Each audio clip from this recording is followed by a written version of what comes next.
Mis directos amigos, buenos días.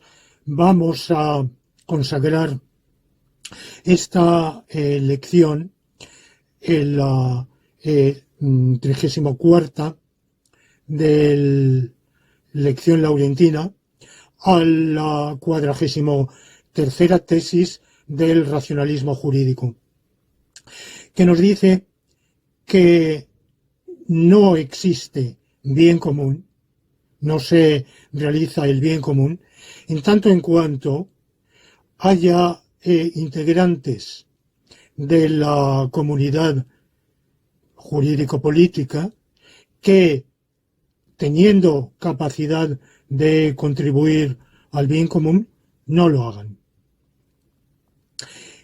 ¿Qué quiere decir esto? Quiere decir que está claro que hay individuos que por sus circunstancias físicas, somáticas o mentales, están incapacitados para contribuir al bien común, sea por una juventud excesiva.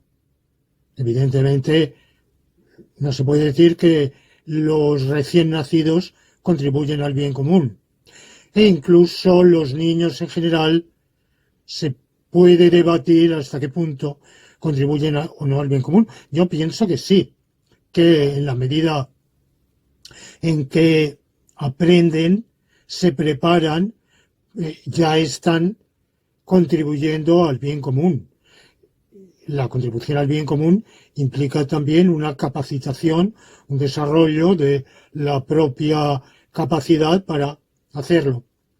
Y finalmente, una circunstancia de vejez.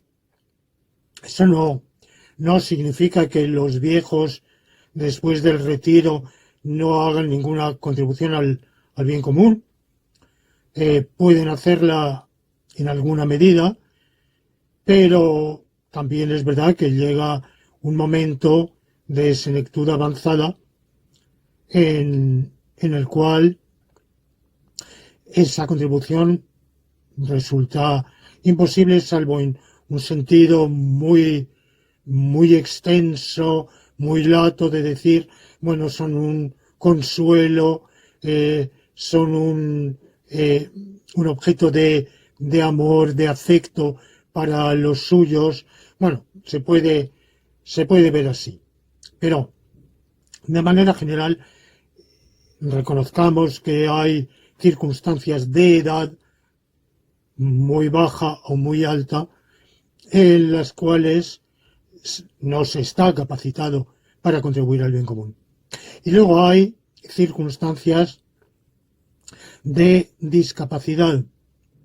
Naturalmente, una sociedad mejor organizada es aquella en la cual los discapacitados también tienen la posibilidad de contribuir al bien común en alguna medida. Se puede ser un discapacitado visual, un ciego incluso, y tener una posibilidad de contribuir al bien común. Justamente es una tarea de los organizadores de la cosa pública el implementar, y de los empresarios, de los dadores de empleo, organizar la actividad productiva, la actividad económica, de tal modo que se brinden puestos de trabajo idóneos para que esos discapacitados, en este caso visuales, contribuyan al bien común. Lo cual puede ser difícil, puede requerir una organización evidentemente más compleja. Y desde luego es imposible, vamos, por pedir se puede pedir lo que uno quiera, pero es imposible conseguir que el discapacitado visual alcance la misma productividad. Por lo cual, si el único móvil económico es el afán de lucro, difícilmente se dará trabajo a los discapacitados visuales u otros. Los discapacitados auditivos los discapacitados móviles, pero desde luego hay casos de discapacidad múltiple y muy grave en la cual resulta muy problemático, muy difícil, quizá imposible o inviable dado el nivel de desarrollo de las fuerzas productivas en un país, que ellos contribuyan al bien común. Pero si hay esos casos de imposibilidad material de contribuir al bien común, están en cambio todos los demás que en una medida o en otra pueden contribuir al bien común.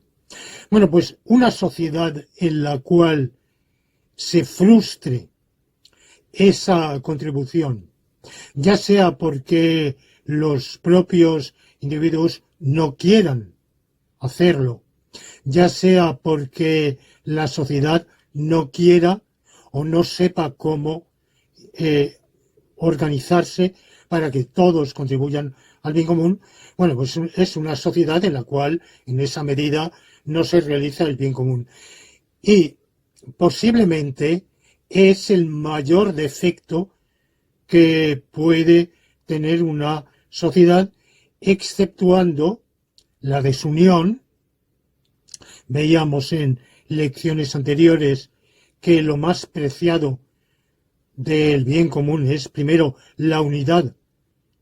El bien común es el bien común de una comunidad. Lo más preciado, lo más esencial, lo más imprescindible es que la comunidad exista y subsista. Por tanto, que haya alcanzado y mantenga, consagre, defienda su comunidad, su unidad frente a cualesquiera obstáculos o enemigos de la unidad, internos o externos. La desunión, la ruptura de la unidad es el mayor mal, o sea, lo más opuesto al bien común. En segundo lugar, la armonía. Hay comunidad en la medida, para que haya bien común, por tanto, para que se alcance mayor cantidad y calidad de vida individual y colectiva, tiene que existir esa colectividad. Pero una colectividad desgarrada en discordias, en disensiones que la hagan completamente inarmónica, o una colectividad en la cual no se consiga que cada uno encuentre su sitio adecuado para armonizarse unos con otros, el sueño marxista de una sociedad sin clases se explica en la concepción marxista de las clases, pero que es muy específica en la cual no voy a entrar aquí, pero en un sentido mucho más amplio, sociológico, todas las sociedades complejas humanas, no las de hace 200.000 años, y aún así habría que planteárselo porque, de hecho, en especies de simios emparentadas con la nuestra, los etólogos han descubierto y estudiado diferenciaciones de clase, de manera que posiblemente desde el comienzo de nuestra especie, hace 200.000 años o un poco más, ya había algunas diferencias de clase. En todo caso, en las sociedades civilizadas de los últimos 6.000 años aproximadamente, 6, 7, 8.000 años, y bueno, ya de manera un poco más conocida, pues hará unos 4 o 5.000 años,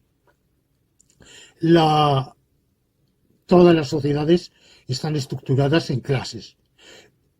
Eso no significa que cualesquiera dos sociedades de clase divididas en clases sean equiparables, porque evidentemente en algunas sociedades las clases ocupan las clases superiores lugares de privilegio abusivo, y en otras el privilegio no es abusivo, sino que es el necesario para el bien común de la sociedad. Pero lo importante es que el lugar que cada individuo ocupa en la organización social sea idóneo, sea aceptable según las normas y las valoraciones socialmente admitidas, sea de manera general asumido y eso evite unas disensiones, unas discordias, unos disturbios excesivos que desgarrarían o quebrantarían la armonía social. Y veíamos también en una lección anterior que la armonía requiere un cierto sentimiento de solidaridad social que no se consigue si no hay una relativa igualdad de bienestar.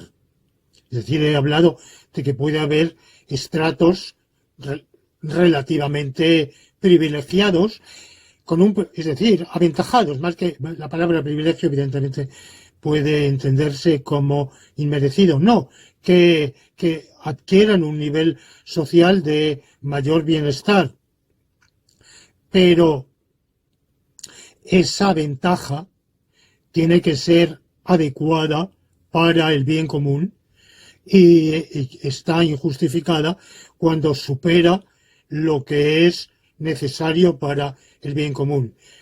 Y por otra parte, cuando la distancia entre los más aventajados y los más desaventajados rebasa un cierto nivel, una cierta magnitud, se produce en la sociedad un sentimiento de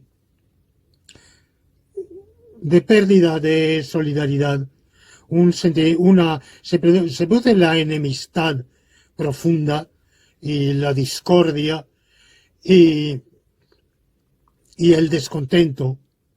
Es normal que haya descontento, evidentemente. El problema está en cuando el descontento rebasa un cierto nivel. Bueno, veíamos todo eso como bienes esenciales de la comunidad y, por tanto, requisitos del bien común. Pero otro requisito del bien común es que se realice lo que desdoblábamos en derecho de cada uno a participar del bien común y deber de cada uno de contribuir al bien común. Dicho así, sin embargo, parece que son dos cosas distintas: el derecho de participación y el deber de contribución. Pero en realidad se trata de dos caras de la misma moneda. Es un derecho-deber de beneficiarse del bien común, participar en el bien común, contribuyendo al bien común. O sea, es un derecho-deber de obtener un beneficio del bien común al cual uno contribuya con su esfuerzo y concretamente con su trabajo. Ya veíamos que el trabajo puede ser de muy diversos tipos, que también el trabajo de quien el ama de casa tradicionalmente o el amo de casa que se ocupa de las tareas domésticas y del bienestar de la familia, también es su actividad, evidentemente, también es un trabajo para el bien común.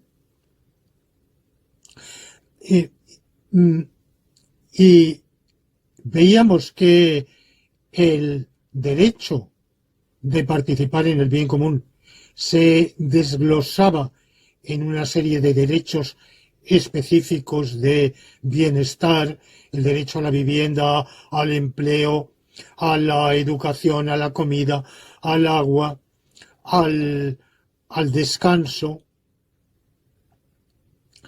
pero a la salud, pero que este desglose es variable según las sociedades.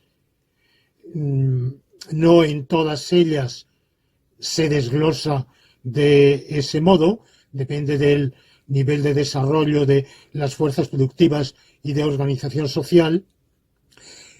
Y veíamos que esos derechos cada uno de esos derechos es un derecho de ver, porque el individuo, dentro de ciertos límites que ya estudiábamos, no tiene libertad para desaprovechar el esfuerzo que la sociedad hace por él. De manera que incluso esos derechos de bienestar desglosados y por tanto el derecho de participar del bien común de manera general es un derecho de ver. No hay un derecho de no participar del bien común. Por eso decimos derecho de participar del bien común, pero no libertad. No hay una libertad de participar del bien común. También veíamos que la participación del bien común conlleva no solo derechos de bienestar, sino derechos de libertad.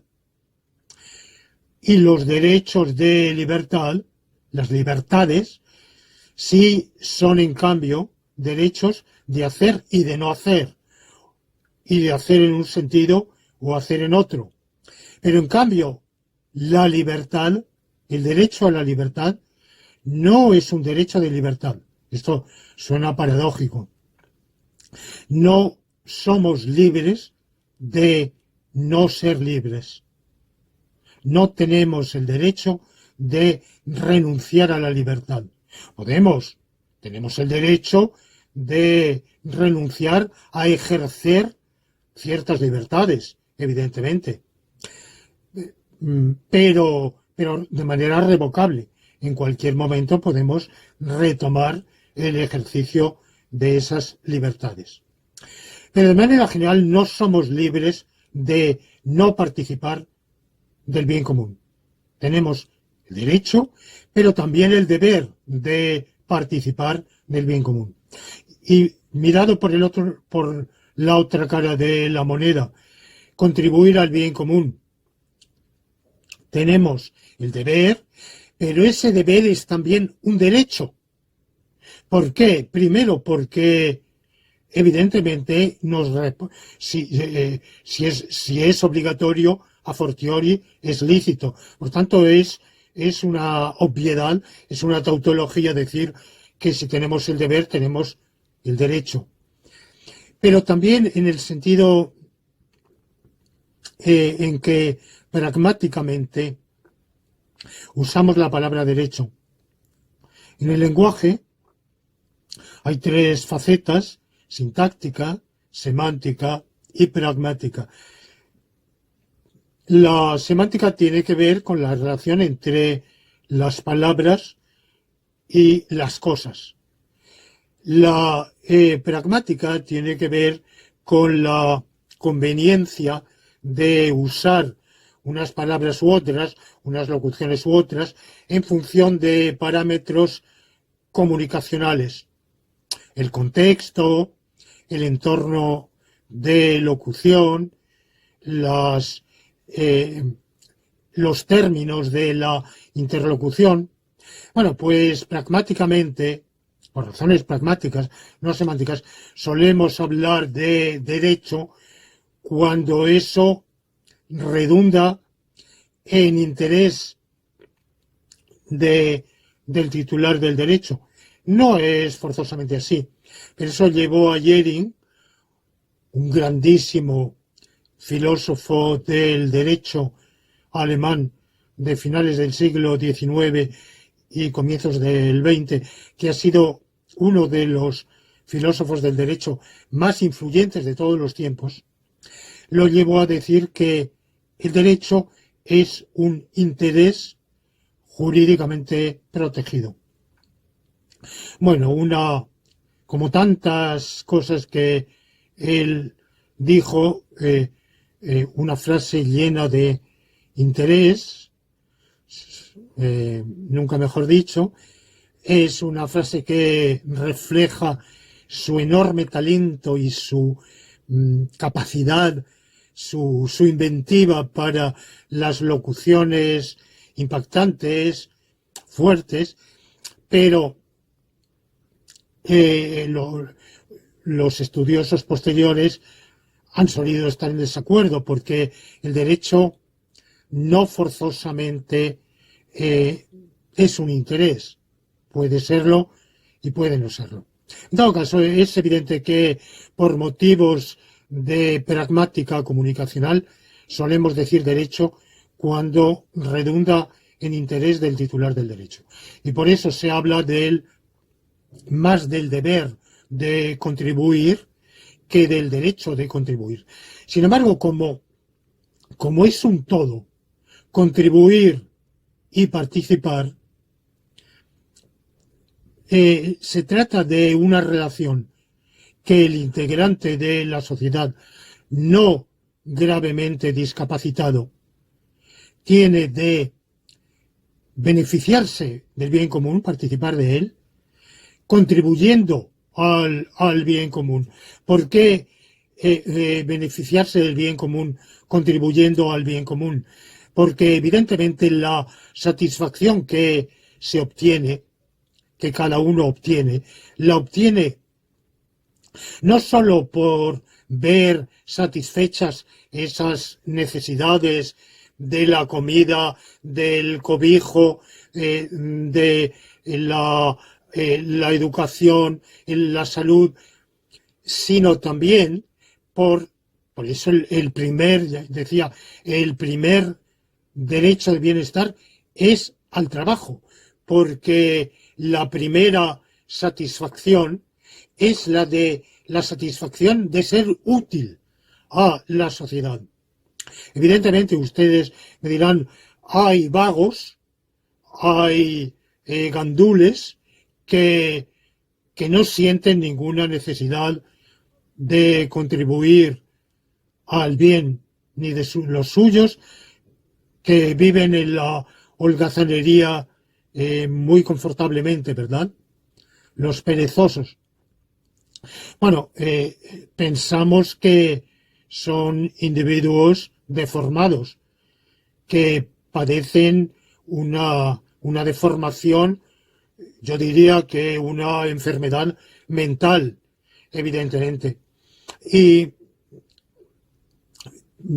lo que verdaderamente nos depara satisfacción no es meramente percibir una cantidad con la cual podemos pagar nuestros diferentes gastos y consumos, los nuestros y los de nuestros allegados que dependan de nosotros económicamente, sino hacerlo como recompensa, como retribución o remuneración de lo que nosotros mismos aportamos a la sociedad. Ganarnos la vida con nuestro trabajo, con nuestro esfuerzo, con nuestra aportación. Y por eso frustrar esa contribución es un atentado al bien común.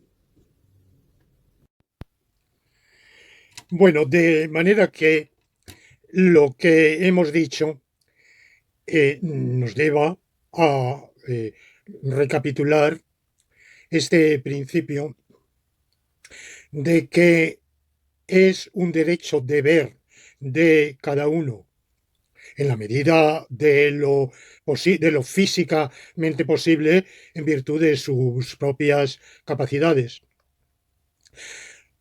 no solo, no solo es un deber contribuir al bien común y un derecho a participar de él, sino que es un derecho-deber el participar del bien común gracias a la propia contribución al bien común. Es decir, como contrapartida de esa contribución al bien común. Es un derecho de cada uno beneficiarse del bien común con el disfrute desglosado de esos derechos de bienestar, pero también con el disfrute de un margen considerable de libertades en las facetas en que el ser humano necesita ser libre para poder desarrollar su personalidad y y su propia felicidad. Obtener todo eso no gratuitamente, no como una concesión que le es otorgada, ni tampoco por el mero hecho de pertenecer a la especie humana o haber nacido en tal país, sino como contrapartida al cumplimiento por su parte de su obligación para la sociedad. La relación del individuo con la sociedad a la que pertenece es una relación sinalagmática, como se dice en el derecho civil, es decir, que comporta un derecho de eh, recepción y en contrapartida una obligación de dar o hacer o ambas cosas, dar y hacer.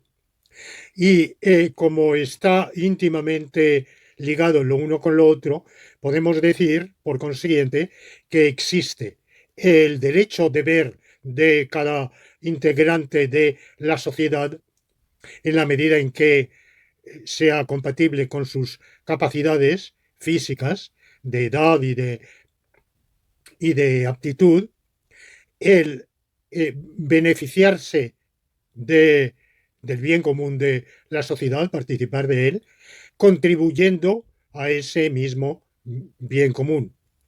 O, de hecho, de otro modo, invirtiendo la fórmula, pero exactamente con el mismo contenido semántico.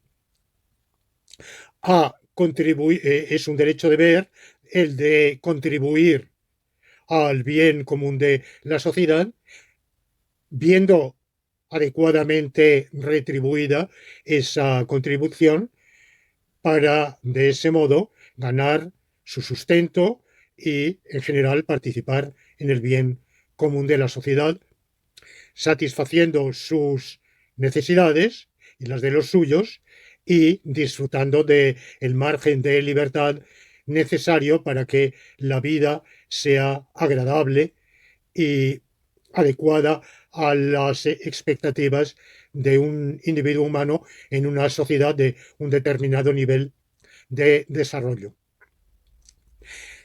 Pero si cada individuo es depositario o titular de ese doble derecho de ver, doblemente doble, porque es derecho y es deber, pero a la vez porque tiene un contenido a sí mismo dual de recibir de la sociedad y de dar a la sociedad, si cada integrante de la sociedad, por consiguiente, es titular o depositario de ese doblemente doble derecho de ver, correlativamente la sociedad en su conjunto, que tiene también, es una persona jurídica, no es una intelequia, no es una mera yuxtaposición de individuos, no es un mero agregado,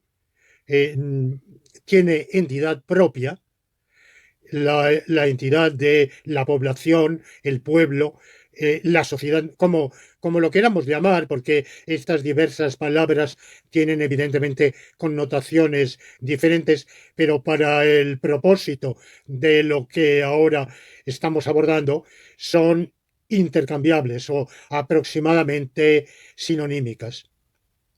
Esa sociedad que tiene su propia personalidad jurídica, también tiene derechos y deberes. Tiene, con respecto a sus integrantes, el derecho de exigirles la contribución al bien común y tiene el deber de, en contrapartida, proporcionar, no solo reconocerles y respetarles las libertades necesarias para que puedan desarrollar su personalidad y disfrutar de una vida agradable en la medida en que lo permita el estado de desarrollo de las fuerzas productivas y en general el estadio de desarrollo económico y cultural de esa sociedad y que lo permitan también la relación con otras sociedades. Por ejemplo, disfrutar de paz. No ser, evidentemente, eso estará puesto en peligro si hay potencias extranjeras que agreden a esa sociedad y entonces el bien común prioritario será derrotar al agresor y salvaguardar la soberanía e integridad de la sociedad. Pero en la medida en que lo permitan esos factores, la sociedad está obligada no solo a respetar ese margen de libertades individuales, sino también a retribuir la contribución al bien de la sociedad de cada integrante con capacidad para hacerlo, retribuir esa contribución con una remuneración adecuada para que les sea posible atender a las necesidades, o sea, los derechos de bienestar suyos y de su familia, en la medida en que ésta dependa de él. Por supuesto, también tiene la sociedad el deber de contribuir, de hacer disfrutar de los derechos de bienestar a aquellos de sus integrantes que no puedan aportar al bien común, justamente por una edad demasiado tierna o demasiado avanzada, en estado de vetusto, de decrepitud, que impida la contribución al bien común, o entre una y otra edad por razones de grave discapacidad, aunque ya hemos visto en la primera parte de esta lección que la sociedad debe, en la medida de lo posible, esforzarse por encontrar una manera idónea para que los discapacitados, en la medida de lo posible, desde luego, contribuyan también al bien común, lo cual, desde luego, parece absolutamente incompatible con una sociedad regida por las leyes del mercado, en la cual las unidades económicas se guíen por el afán de lucro, porque posibilitar esa contribución al bien común de los discapacitados suele implicar, o mejor dicho, siempre implica para el empleador una merma en su lucro, un lucro cesante en comparación con el que obtendría de dar empleo a individuos no afectados por discapacidad. Y desde el momento en que se produce de ese modo una menor ganancia, en los mecanismos de la economía de mercado, esa unidad económica lleva las de perder. De manera que hace falta o bien reemplazar esos mecanismos por otros de una economía planificada o por lo menos combinarlos, llegar por la vía de la intervención pública a un modo de producción mixto que atempere los defectos, los inconvenientes que tendría la economía de mercado pura, en la cual el único y exclusivo mecanismo móvil de las unidades económicas fuera la persecución de ganancias. Siendo todo eso así, quiere decir que quizá el primer deber de la sociedad con respecto a los integrantes, porque es condición de todo lo demás, es proporcionarles la posibilidad real de que contribuyan al bien común de la sociedad. de las peores, de los más graves daños o el más grave quizá, que puede infligir la sociedad a sus integrantes es rehusarles esa posibilidad, esa oportunidad real de contribuir al bien común. ¿Cuándo sucede eso? Bueno, puede suceder por causas que escapen a la decisión de los decisores públicos y privados que tengan influencia suficiente. Por ejemplo, pueden producirse situaciones calamitosas de sequía, de inundaciones, calamidades naturales, bélicas, que deshagan el tejido productivo, destrocen la, las fuerzas productivas acumuladas, impidan utilizarlas y acarreen, por un lado, como tales situaciones que pueden ser también en gravísimas epidemias, por ejemplo, que se lleven a la mitad de la población o a un tercio de la población. Ese tipo de situaciones catastróficas extremas suelen provocar paradójicamente dos efectos opuestos: exceso y falta de mano de obra. Queda desarticulada toda la cadena productiva y toda la actividad económica, pero también muy a menudo la actividad de las administraciones públicas y de los servicios públicos. Se produce una carencia del personal adecuado, el que hace falta, capacitado, adiestrado, educado para los puestos, para determinados puestos, y por otro lado, al estar completamente destrozada, desarticulada la cadena productiva, quedan ociosos muchos brazos, de manera que son situaciones catastróficas, calamitosas, donde se producen esos efectos que parecen incompatibles por ser de signo opuesto. Es evidente que la sociedad no tiene la culpa. Bueno, a veces puede tenerla por no haber tomado ciertas medidas preventivas que se hubieran podido tomar, pero muchas veces no es así. Es, cuando un país sufre una agresión, generalmente no es porque la haya provocado, puede ser porque no haya tomado adecuadas medidas de preparación militar para esa eventualidad.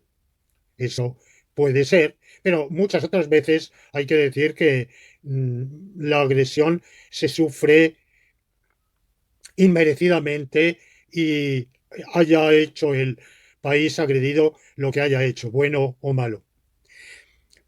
Muchas veces las catástrofes naturales, las calamidades, algunas veces hubieran podido ser, al menos en parte, prevenidas. Otras veces, al suceder, hubieran podido ser atenuadas. Pero muchísimas veces no es así. O sea, la calamidad azota, igual que nuestras vidas están sujetas, como lo decía Nicolai Hartmann, al riesgo de ser azotadas, eh, zarandeadas por los imprevistos, por la desgracia. Bueno, pues las sociedades humanas también están sujetas a esas, eh, esos riesgos, esos peligros, y ninguna está completamente a salvo. Por supuesto, si comparamos la situación actual con la de nuestros antepasados de hace 100, 200, 300 o 3000 o 30.000 años, poder, y lo hacemos con serenidad, sin dejarnos llevar por los alarmismos apocalípticos que tanto seducen hoy a un número de mentes, pues veremos que, como lo han subrayado algunos de los mejores estudiosos de las ciencias sociales, como Steven Pinker, como Peter Turchin, las sociedades actuales disfrutan de una seguridad, los individuos dentro de las sociedades, pero las sociedades también disfrutan de una seguridad que no habrían podido soñar nuestros antepasados de hace siglos, milenios o cientos de miles de años. Así todo, no estamos a salvo de peligros, de calamidades, y claro está, de producirse tales circunstancias, hay que reconocer que los decisores públicos y privados están desbordados y no hay que reprocharles la situación que se produce, entre otras, eso del que no sea posible brindar a cada uno una posibilidad de contribuir al bien común. Será reprochable la política que tengan después para no solucionar el problema en un tiempo razonable, asequible. ¿Qué tiempo? ¿Meses, años, decenios? Bueno, esto evidentemente va a depender del nivel de desarrollo de las fuerzas productivas, del grado de desarrollo intelectual, científico, tecnológico del país, de las infraestructuras existentes y en qué medida hayan quedado dañadas, de las relaciones que esa sociedad guarde con otras, porque a lo mejor ha salido de una amenaza, pero se ciernen sobre ella otras amenazas a las cuales hay que hacer frente. En fin, depende de circunstancias que evidentemente caen por completo fuera del marco, cuya consideración cae por completo fuera del marco de esta lección.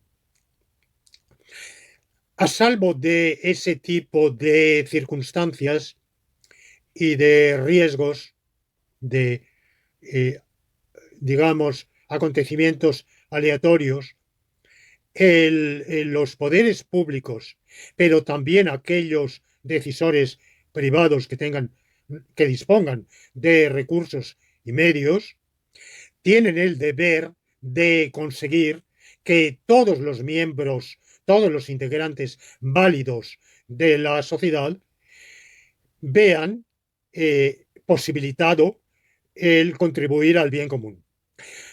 Dicho de otro modo, la sociedad tiene quizá como su primer deber para con los individuos el establecer el pleno empleo. Ya dije en una lección anterior que cuando uso este vocablo, esta locución, el pleno empleo, no quiero decir necesariamente pleno empleo por cuenta ajena. El empleo puede ser por cuenta propia en sociedades donde existe la propiedad privada y donde existe la iniciativa privada en el ámbito económico. También es un empleo, el del empresario, el del empleado autónomo, pero evidentemente lo que no puede ser es que el constituirse un individuo en empresario o en empleado autónomo esté totalmente dejado a su propia iniciativa cuando carece de recursos para ello. Podrá dejarse a su iniciativa cuando es dueño de unos recursos suficientes. Decir, oiga, usted por herencia, por lotería, porque se lo han dado, por lo que sea, dispone de recursos suficientes para montar su propia empresa floreciente o no floreciente. Bueno, luego los azares del mercado determinarán si tiene o no tiene suerte, pero en principio cuenta con recursos para lanzarse a la aventura empresarial o cuenta con recursos idóneos, adecuados para ponerse por su propia cuenta como un empleado autónomo con iniciativa. Para aquellos casos que son la mayoría en los cuales esto no sucede, o incluso el propio individuo no tiene carece de esa iniciativa, suponiendo que fuera idealmente posible, pero la escasez, la poquedad de sus recursos y su falta de iniciativa hacen que eso ha de suplirse por parte de la sociedad. Y cuando digo la sociedad, ¿a quién me refiero? Bueno, primero a los empleadores privados. Tienen el deber y el Estado debe obligarlos a cumplir ese deber de organizar en la medida en que de ellos dependa la vida económica, de tal manera que se ofrezca empleo al mayor número posible de demandantes de empleo.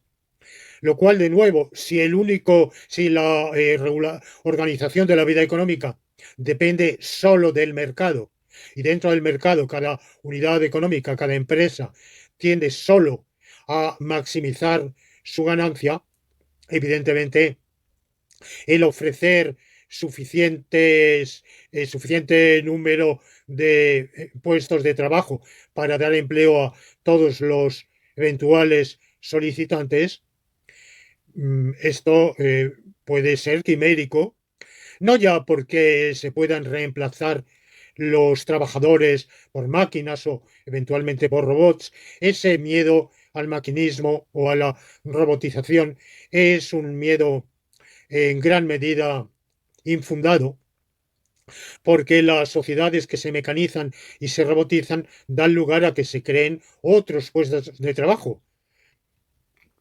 Evidentemente, para cubrirlos será menester capacitar a la mano de obra, pero lo que hemos visto a lo largo de los milenios en que lleva la sociedad desarrollando sus fuerzas productivas, desarrollando la productividad de los trabajadores mediante el recurso a máquinas movidas por la fuerza humana, la fuerza animal, el agua, el viento o más recientemente los combustibles.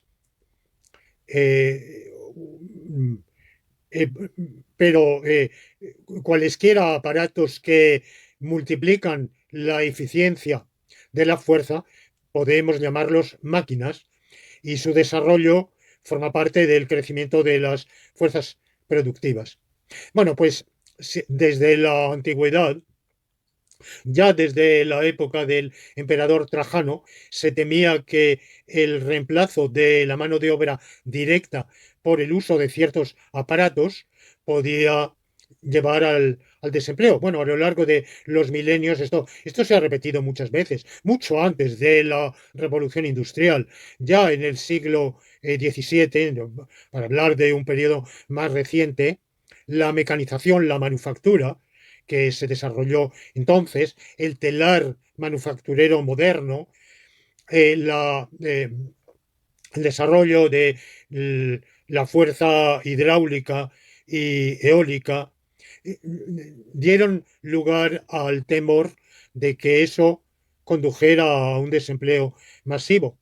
Bueno, puede que momentáneamente sucediera, no lo voy a negar y no soy un experto en historia económica para poder decir en qué medida fue o no fue así, pero el hecho es que a lo largo de, si no en esa generación, en las siguientes, eso se reabsorbió y siempre el mejoramiento de la productividad mediante aparatos, máquinas o utillaje en general ha dado lugar a que se desplace la mano de obra de unos puestos de trabajo a otros. De manera que cuando digo que el empleador está con la tentación de no ofrecer puestos de trabajo, no me refiero a eso, no me refiero a la mecanización, ni siquiera a la robotización, me refiero a otra cosa, y es que el empleador puede considerar que le es más rentable producir menos, sea porque no se vende, o sea porque prefiera vender menos a mayor precio y de ese modo obtener más ganancia o obtener una tasa de ganancia superior. El empleador puede tener muchas ambiciones, puede tener la ambición de un elevado volumen de negocio. Es una una ambición empresarial, ocupar un nicho amplio en el mercado. Puede tener la ambición de eh, maximizar su ganancia, pero puede tener también la ambición de maximizar su tasa de ganancia, es decir, invertir menos, disminuir los costos de producción, producir menos, pero con una tasa, con un rédito, con una tasa de beneficio superior. Bueno, pues dejado a su propia iniciativa, el empleador puede optar por una u otra de esas alternativas sin tener en cuenta el bien común.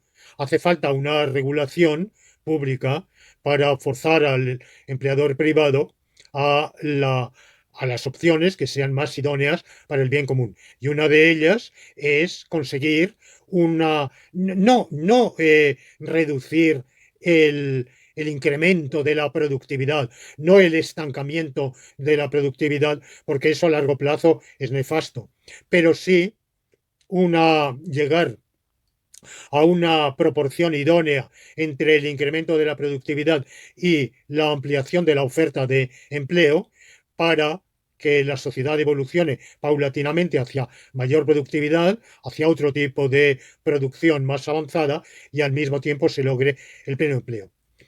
Subsidiariamente son los propios poderes públicos los que tienen la obligación de desarrollar líneas productivas en las cuales se muestre insuficiente o ineficaz o inadecuada o tímida la iniciativa privada. Yo iría más lejos. Los poderes públicos no tienen por qué limitarse exclusivamente a ese papel subsidiario. Puede tener el poder público también una facultad y un deber de iniciativa, justamente adelantando al sector privado en renglones novedosos, siempre con la mira de desarrollar las fuerzas productivas, con la mira de desarrollar el bien común, la mayor cantidad y calidad de vida, pero sin olvidar ni un momento que un elemento imprescindible de la mayor cantidad y calidad de vida individual y colectiva es el pleno empleo. Cuando digo contribuir al bien común por el pleno empleo, he de recordar que esa noción del bien común, que yo hago equivalente a la un poco más compleja de la mayor cantidad y calidad de vida individual y colectiva, ese bien común comporta facetas materiales, pero también facetas espirituales. Siendo el ser humano un ser material, evidentemente todos sus bienes espirituales tienen una plasmación material de un tipo u otro. Una creación intelectual, bueno, puede estar como mínimo en las neuronas del el creador. Ya esa presencia, cuando tenemos el proyecto de escribir una obra determinada y decimos jocosamente, está en el disco duro, es decir, que la tenemos pensada, pergeñada, está ya de algún modo embrionario en nuestro cerebro. Ya eso es una plasmación. Luego está la plasmación en obras múltiples, en manuscritos, en libros, en obras de arte, en obras de arquitectura e ingeniería, por ejemplo, en los propios instrumentos de trabajo, eh, la, los aperos de labranza, los instrumentos de trabajo moderno son evidentemente bienes materiales, pero tienen también un valor espiritual.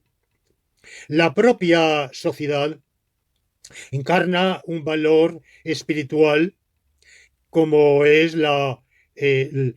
el que la sociedad haga suyos los valores del bien común y lo que ello entraña, valore la vida, valore la unidad, la armonía, el bienestar, la libertad, mm, que estos sean valores socialmente asumidos. Asimismo, que los aglutinantes de esa sociedad sean defendidos y valorados y que efectivamente realizados en la actividad social de esa sociedad. Por ejemplo, toda sociedad humana tiene un patrimonio eh, intelectual colectivo, una literatura nacional. Esa literatura, digo literatura en un sentido muy amplio, que abarca también las obras científicas, filosóficas, cualesquiera otras obras del ingenio humano. En muchos países hay una lengua oficial, o hay varias, pero hay una lengua preponderante oficial. Eh, la literatura nacional o el patrimonio intelectual nacional es el patrimonio que se expresa en primer lugar en esa lengua, no exclusivamente. Pensemos en los países de África, donde generalmente la lengua oficial, que es el árabe en el norte, en los países al norte del Sáhara, y en los países al sur, exceptuando Etiopía, donde la mayor minoría es de lengua amhara, pero es una minoría, no hay ninguna lengua mayoritaria. En la mayor parte de los países la lengua oficial es el inglés o el francés, y hay un país como el Camerún en que son los dos. El patrimonio espiritual nacional no es ni en esos países, no es ni puede ser exclusiva, ni quizá preponderantemente el que se expresa en la lengua oficial, sino también el que se expresa en las lenguas nacionales, que se llaman nacionales, porque son habladas por fracciones suficientemente amplias de la población. Por ejemplo, en el Malí la lengua oficial es el francés, pero hay una variedad de lenguas, el bambara, el peul, el, el tuareg, eh, el árabe también, el songhai. Hay una pluralidad de lenguas totalmente dispares entre sí, no relacionadas eh, por vínculo genético, o si cuando lo estén tan remoto que a todos los efectos es como si se tratara de lenguas tan distintas como el español y el euskera, por ejemplo. Bueno, pues el patrimonio espiritual es el que se desarrolla en todas esas lenguas. Puede haber otras ya más minoritarias que, que ya es más problemático incorporar al patrimonio espiritual nacional. Hay países como Suiza, donde hay una lengua mayoritaria, que es el alemán, lo cual tampoco es del todo exacto, porque la lengua que efectivamente se habla no es el alemán, es una lengua alemánica, germánica, pero ese es el dialecto suizo-alemán, aunque lo que se escribe es, es el alemán. Los periódicos no están escritos en la lengua hablada, sino que están escritos en alemán. Y, bueno, esto da lugar a una situación un poco confusa, pero en Suiza también son oficiales lenguas minoritarias como el francés, el italiano y, bueno, casi, digamos, simbólicamente el romanche. Evidentemente, los suizos se enorgullecen de su patrimonio intelectual, el que han desarrollado suizos en cualquiera de esas lenguas. De manera que, aunque la Suiza italiana es pequeña, pero también se considera una honra de Suiza sus escritores de habla italiana. Defender la lengua Las lenguas nacionales también se considera una tarea de la cual en realidad Suiza no tiene particularmente que ocuparse, sí de desarrollar el patrimonio intelectual en esas lenguas, pero evidentemente para defender el italiano está Italia, el francés Francia y el alemán Alemania, secundariamente Austria. Bueno, pues contribuir al bien común de la sociedad eh, también es contribuir al desarrollo de su patrimonio espiritual, evidentemente. El artista, el literato, el filósofo, el escritor en general, el científico, el tecnólogo, el arquitecto, el ingeniero, todos ellos contribuyen, el jurista que se me olvidaba y que juega un papel importantísimo, contribuyen al bien común de la sociedad que engloba también todo eso. O el lingüista.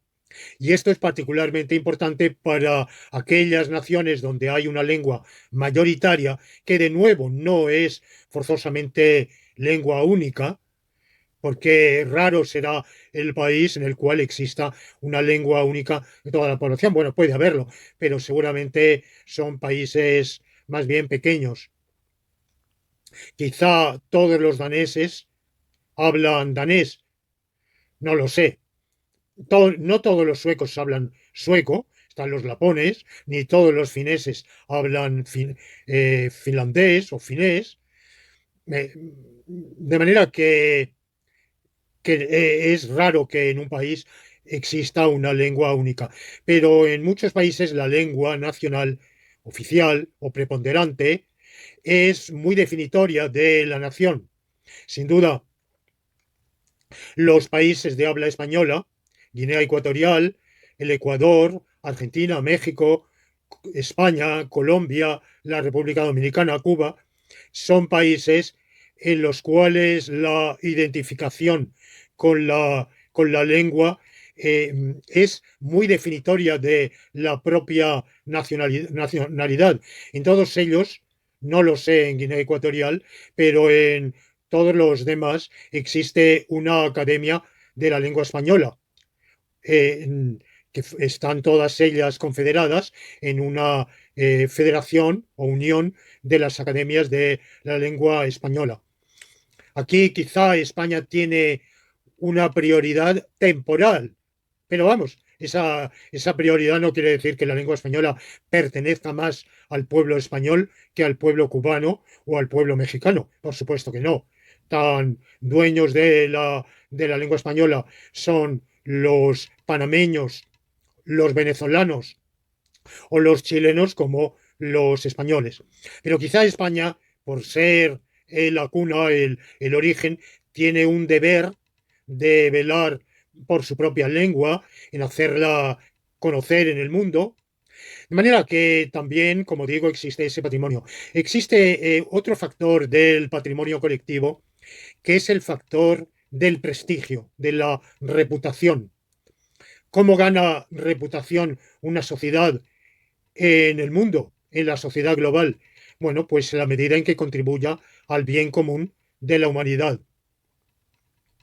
Y en este sentido, pues habría que considerar que esto es en muchos casos sumamente deficiente. Hay países que ganan mucha fama, pero mala o mezclada, ganan buena fama en unos aspectos y mala fama en otros, y hay países que pasan muy desapercibidos, muy anodinos en la esfera internacional. Yo creo que este es el caso de la España actual, que es un país que cuenta muy poco y en el cual se piensa poco. Bueno, pues eso es evidentemente una deficiencia de los poderes públicos.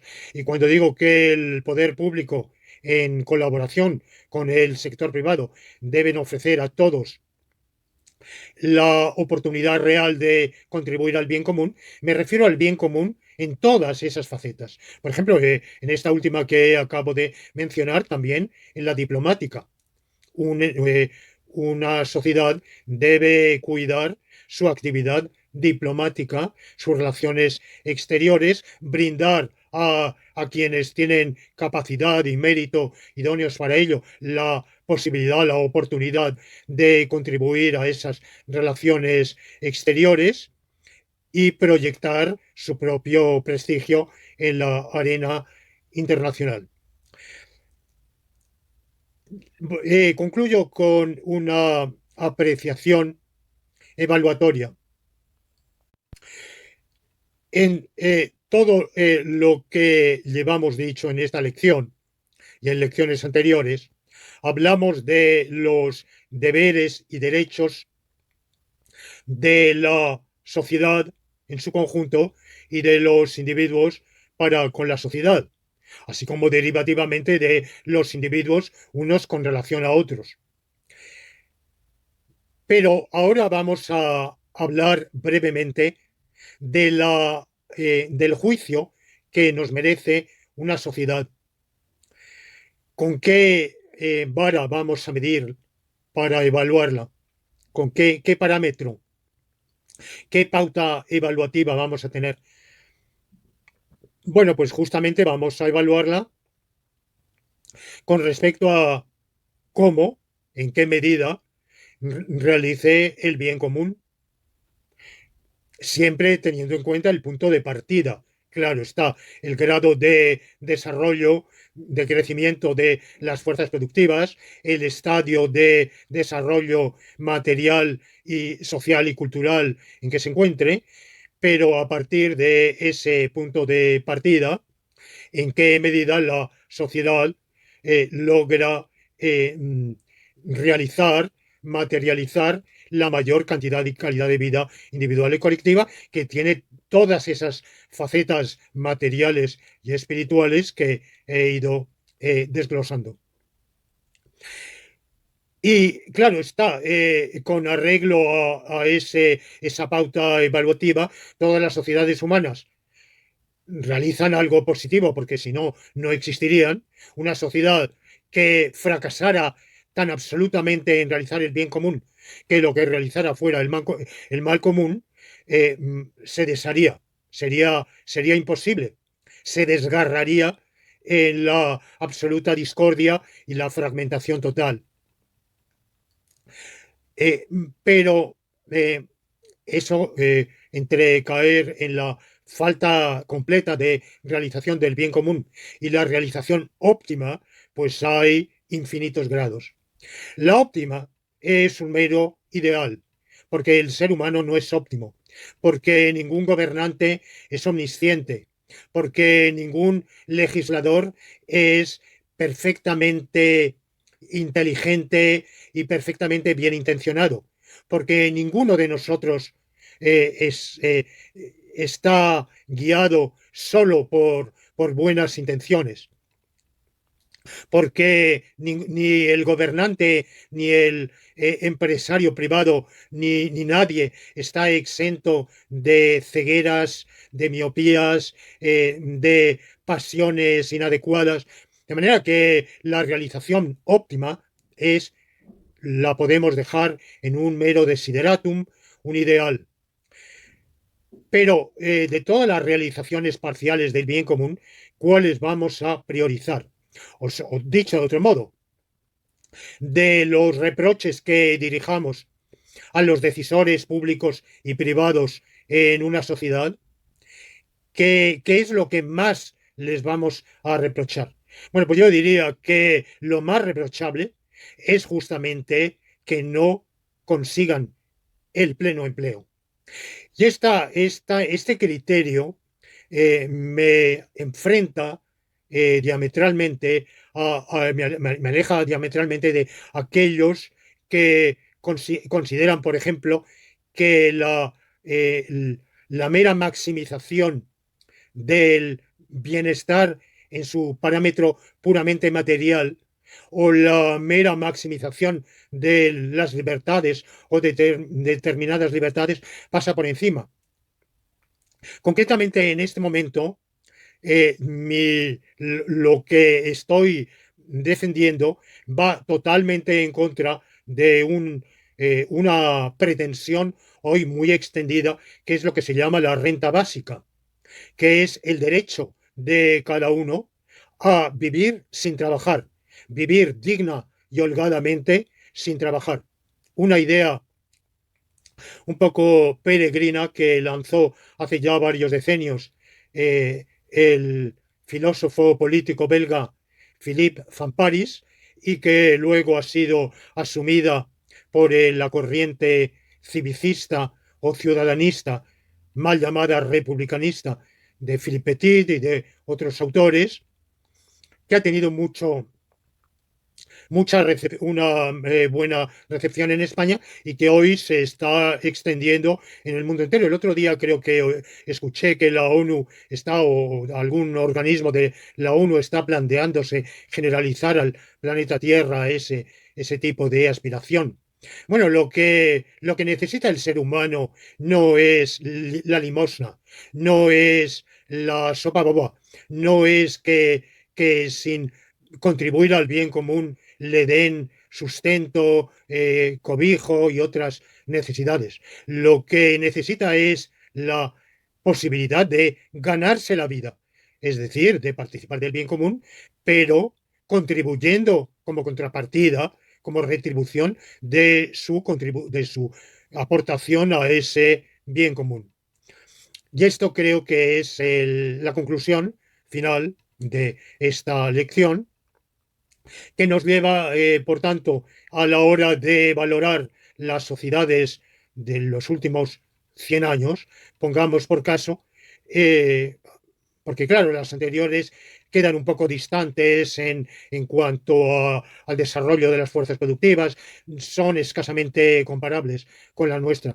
Pero digamos, si estudiamos las sociedades de los últimos 100 años, con la pauta evaluativa que estoy proponiendo, creo que llegaríamos a una valoración diferente de la que generalmente se hace. Y nada más, agradezco mucho la atención de todos ustedes y espero que tengan la amabilidad, la paciencia de escucharme en las lecciones próximas.